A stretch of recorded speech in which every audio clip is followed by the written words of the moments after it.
Eh bien, maintenant nous allons nettoyer nos zones d'ombre.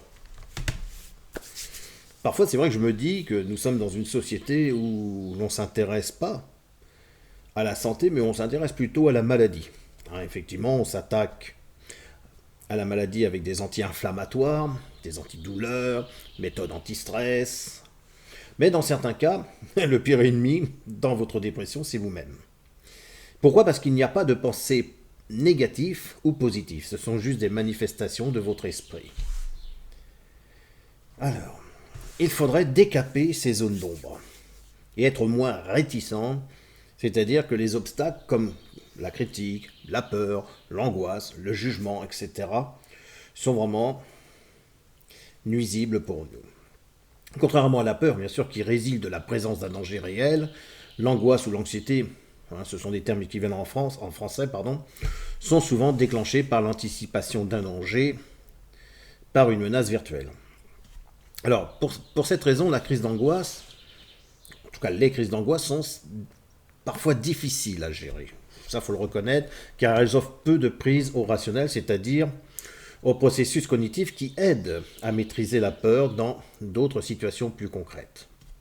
Si vous ne réglez pas l'obstacle de la peur, bien sûr, celle-ci viendra s'accumuler avec un autre obstacle, qui est celle de l'angoisse, par exemple. Votre vie ne se déroule pas dans votre passé, il faut le savoir, ni dans votre futur, mais bien dans votre présent. Nous sommes moins malmenés par les événements que notre propre pensée sur les événements. Nous pensons, nous fabriquons des situations et ensuite nous les entreposons dans les souvenirs. Sans les avoir bien sûr accueillis. Et du coup, cette pensée refoulée s'intensifie et vous devenez ce qu'on appelle un ruminant. Eh oui, vous tournez et retournez quelque chose dans votre esprit, vous méditez sur vos problèmes et devenez la proie de votre mental.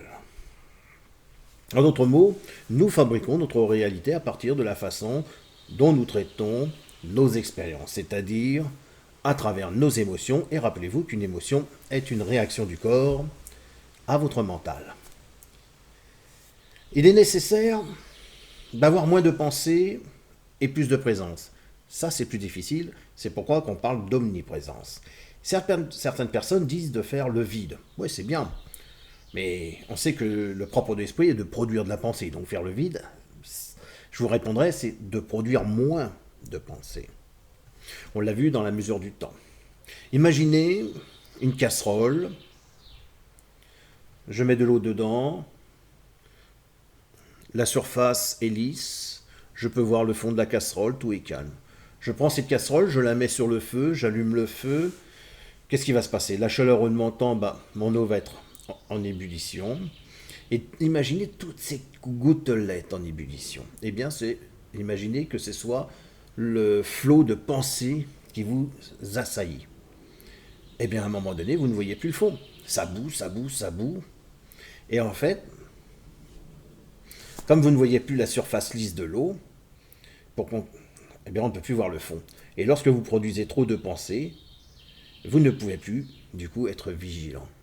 Vous imaginez l'apôtre Paul de Tarse, celui qui était à fond dans ses idées à l'époque. Comment il a dû énormément travailler sur lui pour changer, et il nous révèle le fruit de l'esprit. Paul nous révèle le fruit de l'esprit. Afin quand même d'être vigilant, et que cette vigilance augmente pour garder l'omniprésence sur nos pensées. Il y a celui qui dit « moi je pense ». Si tu veux, tu as le droit de le penser. Et il y a celui qui dit « moi j'ai à l'esprit cette pensée ». Dans le premier cas, la personne se retrouve préoccupée. Je pense à mes problèmes, je pense que je vais pas y arriver, c'est pas possible. J'ai tout à prévoir, tout ça. Et puis il y a celui qui a à l'esprit des pensées. Lui, dans ce cas-là, vous n'êtes pas celui qui pensait, mais celui qui observait les pensées qui lui viennent à l'esprit et utilisait la méthode que Paul nous donne dans sa lettre aux Galates, le fruit de l'esprit. Nous sommes ce régulateur. D'ailleurs, j'ai fait des premières vidéos là-dessus, je vous invite à les regarder, c'est très intéressant.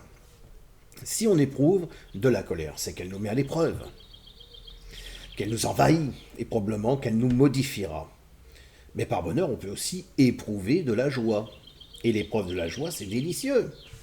Éprouver un sentiment de colère est de l'ordre de l'expérience personnelle, voire volontaire.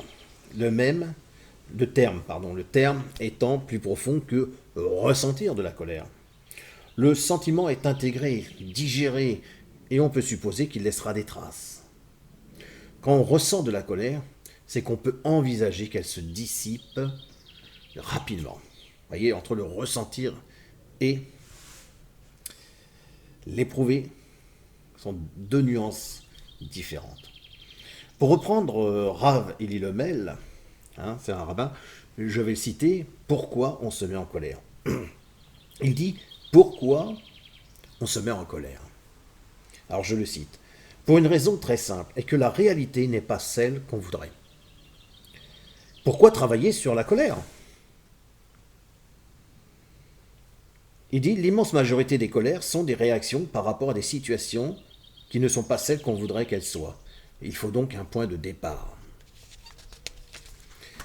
Alors, il nous explique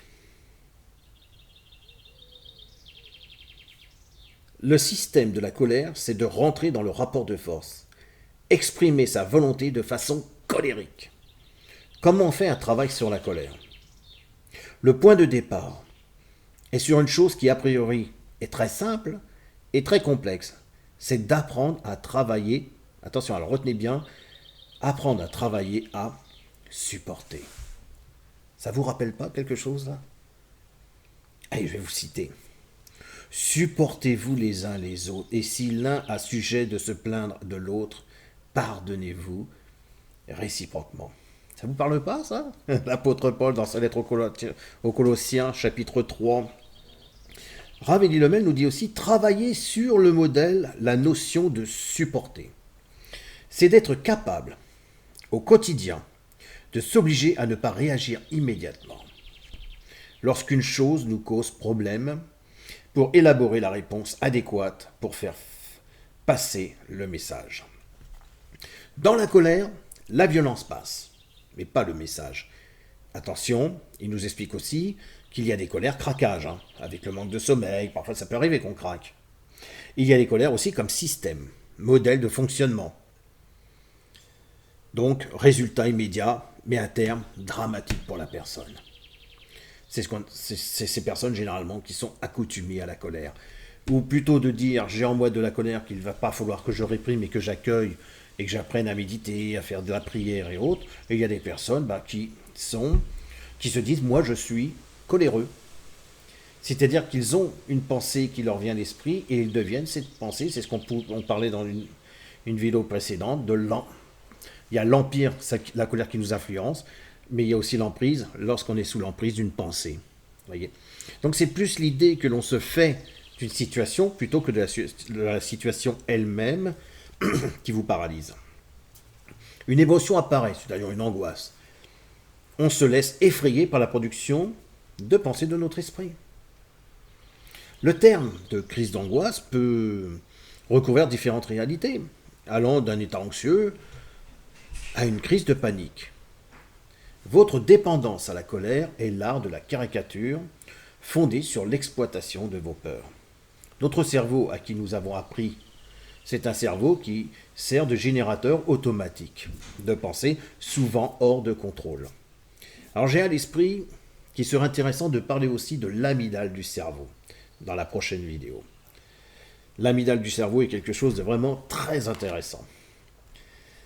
Elle est essentielle. Oui, je pense qu'on va en parler.